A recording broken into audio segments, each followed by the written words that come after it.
I know you want this. Here you go. Now, I got work to do, okay? Hey, welcome to my channel. I'm Father Roderick, and I want to give you my reaction to the final episode, Chapter 7 of the Book of Boba Fett. We have been looking forward so much to this episode, especially after the amazing Chapter 6, which was mind-blowingly good and evoked so many emotions. I was expecting something that would be even bigger, even more exciting. I had such high hopes, and they were all crushed. This episode was not what I hoped it would be. I was disappointed by quite a few things. However, you know me. I'm not just looking at the negative, I'm also looking at all there was to enjoy. There was a bit of everything in this episode, but I also want to be perfectly honest. I want to go over the disappointing aspects of this episode. I want to talk about what was okay, what was fine, and I want to end with what I truly loved and what made me really excited. But let's start with the disappointments, because I'm sure you share some of them with me. If so, let me know in the comments. My overall feeling was that this episode felt a bit small. It was a bit underwhelming. You can tell that the budget was tight. This, after all, is still TV. And even though they have a massive budget per episode, someone told me it was 25 million, it's still unrealistic to expect something that would be like, I don't know, a movie finale.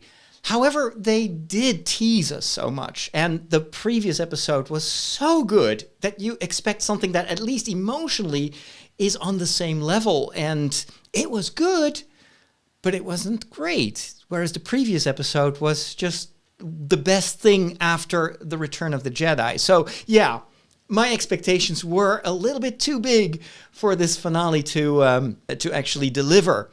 But let me go into more detail. What were the things that I was disappointed in? Remember that the sanctuary was blown up. It was devastating. We had this fantastic character played by Jennifer Beals, Garsa Fwip. She dies. Apparently, everybody dies. And yet, in this episode, they're not honoring the dead. They're not even talking about it. They just use the sanctuary as a temporary base. That was so unsatisfying, and I feel like Garsa Fwip's character, or I should say Jennifer Beals' character, was so loved. They should have addressed that. The second thing that was even more disappointing was no sand people. What a missed opportunity. As you know, I did a video a while ago where I kind of painted the picture of how they could bring back some of these sand people in the final episode.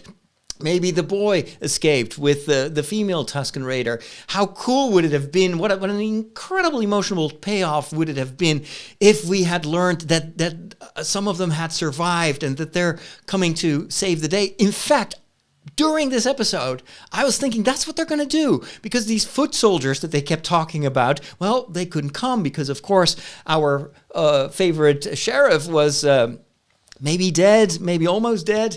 And so I was like, okay, they're going to bring in the Tusken Raiders as an alternative. That's going to be the big surprise. Nothing at all. The only thing that reminded us of this tragic death of the Tusken Raiders that meant so much for Boba Fett was that he used his Gaffi stick to basically finish off Cad Bane. And sure, that was okay, but it did not at all have the emotional impact that they could have generated if they had brought back the Tusken Raiders. I'm very disappointed there.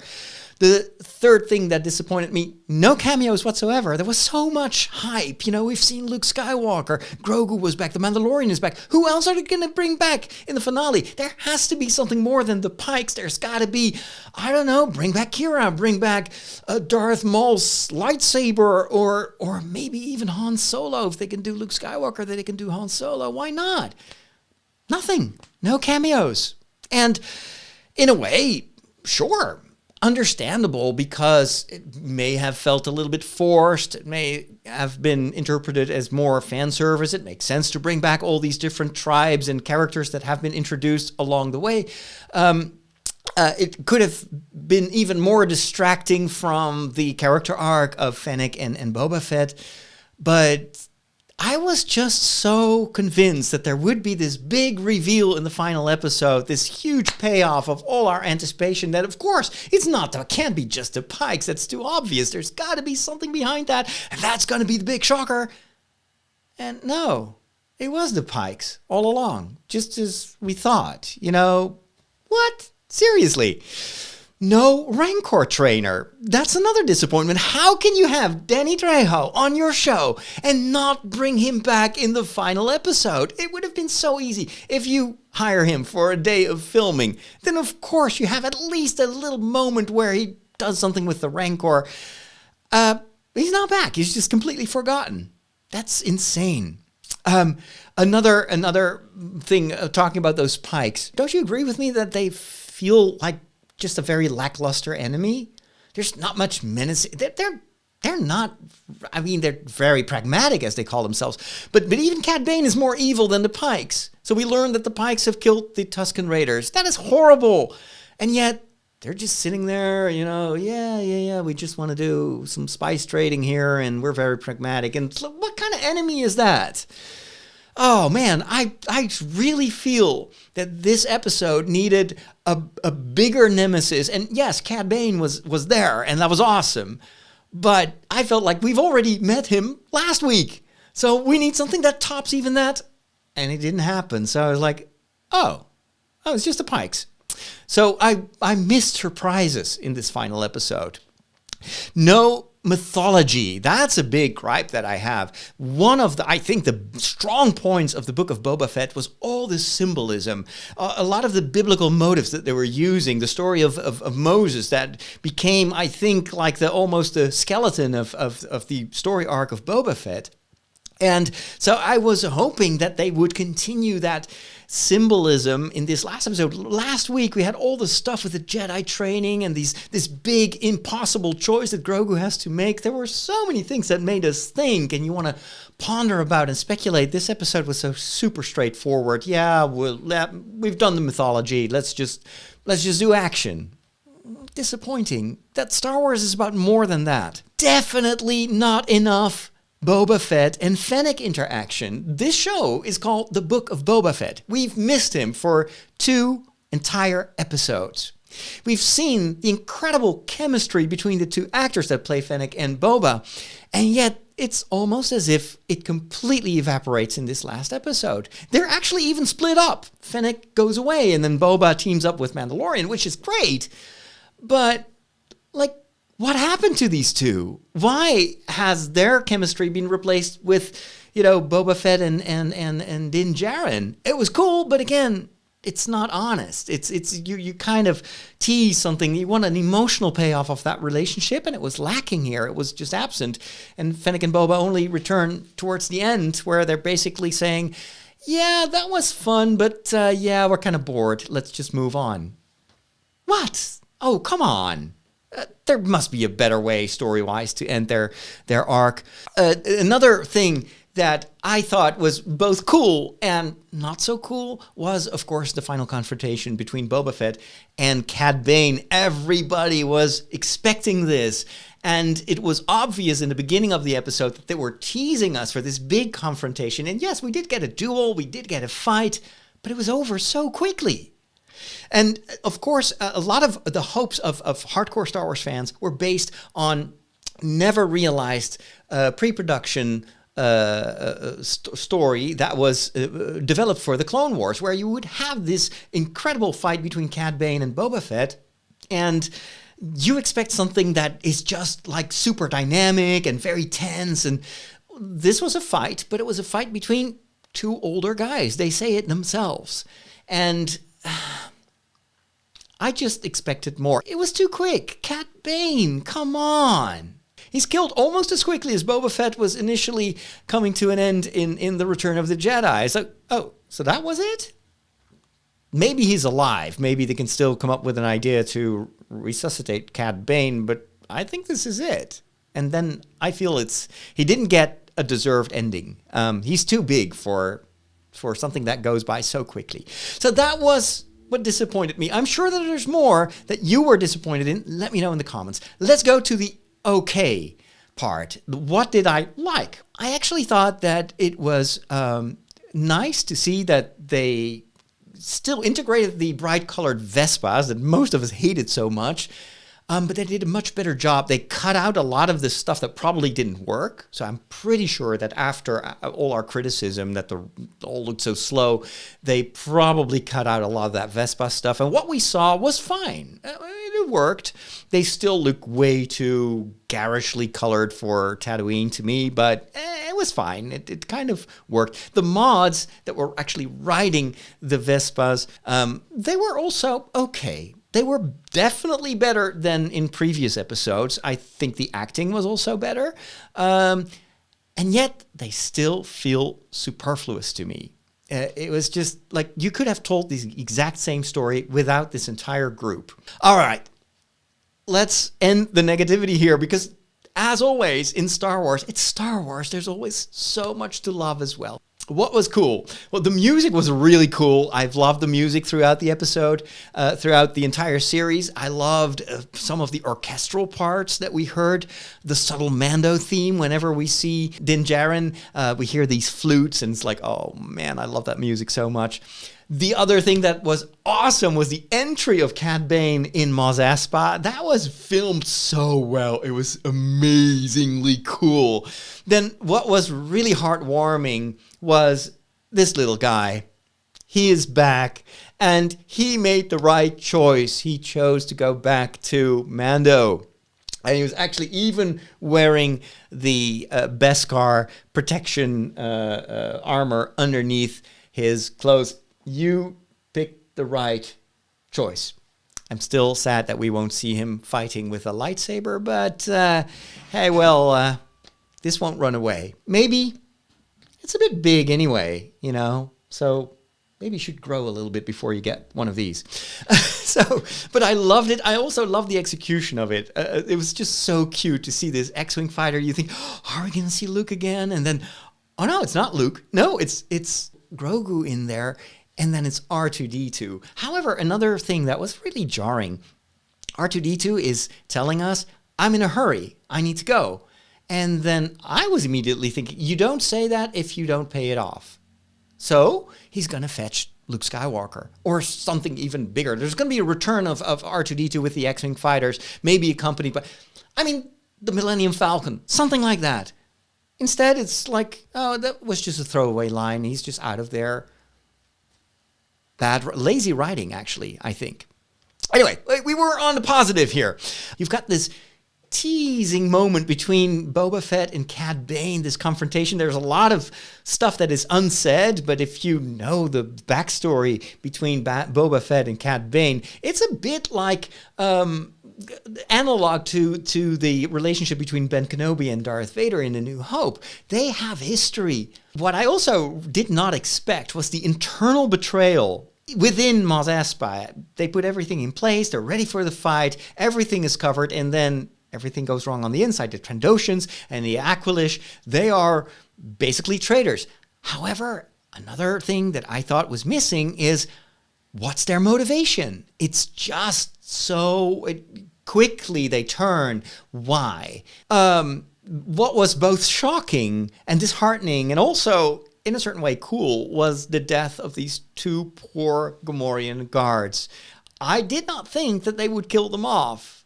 And I was getting to like these guys.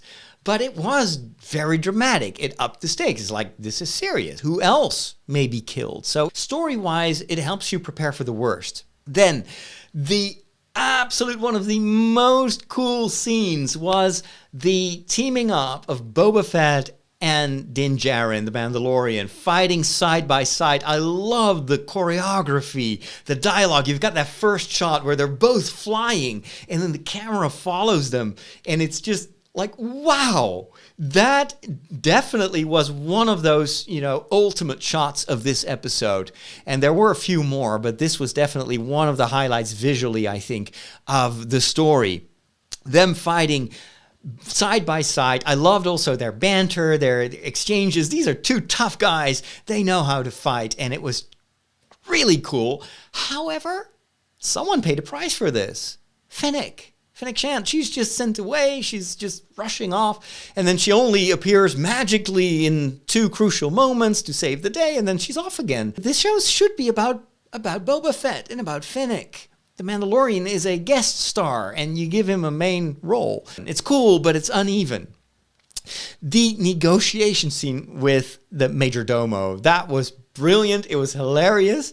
I thought it was really fun to discover that Boba Fett actually is a bit of a poet in the way that he's like, no, I'm not going to pay you. Just get out of here. And otherwise, and then you've got this Japanese kind of poem. Otherwise, the deserted place of Tatooine will flower and the hummus is going to be the remains. I was like, wow, okay, Boba, I did not think that you had that in you. But that was funny, and I think we needed a little bit of levity. I love that Major Domo character. If there's ever going to be a sequel to this story, I want him to be part of it. The amazing droidicas, I call them droidicas, but they're actually called Scorpnecks. Those were awesome. That's a second visual highlight. Man, they looked so cool and so menacing, straight out of the Terminator movies, you know? And they had the same force fields that we know from the droidicas. So I was almost expecting a Gungan to show up and, miss, I show you how to, No, thankfully not. That was really cool, and they looked invincible, so that created an even bigger enemy. However, I was also a bit like, okay, so that's going to be the big thing. It's just 2 of them. It felt small. It felt really limited. But then that was immediately compensated for by something that we all expected to see, hoped to see, and got to see, and that was Boba Fett riding a Rancor! How cool was that? That was so fantastic. And you could tell that they built this prop of the head of the Rancor, and it worked so well in the reveal. They still are pretty limited what they can do, special effects wise. And so most of the scenes where you see Boba Fett riding the Rancor, of course, it's CGI, fully CGI, even though I noticed the movement of the Rancor at times was very reminiscent of stop motion. I think they did on purpose. But this one reveal where the camera first shows you the Rancor just like a Godzilla or King Kong overlooking this big building, and then the camera pans up and you see Boba Fett just holding the reins. Whoa, that was so cool. And then Mando later on trying to also ride the Rancor, and the Rancor is like, nope, you are not my boss. That is Boba. That was a really cool payoff of the introduction of the Rancor, and it was also way more prominent than I thought it would be. It was super exciting to see him trying to destroy these 2 droids, and you needed him, and then it culminates with this King Kong homage, which was also awesome.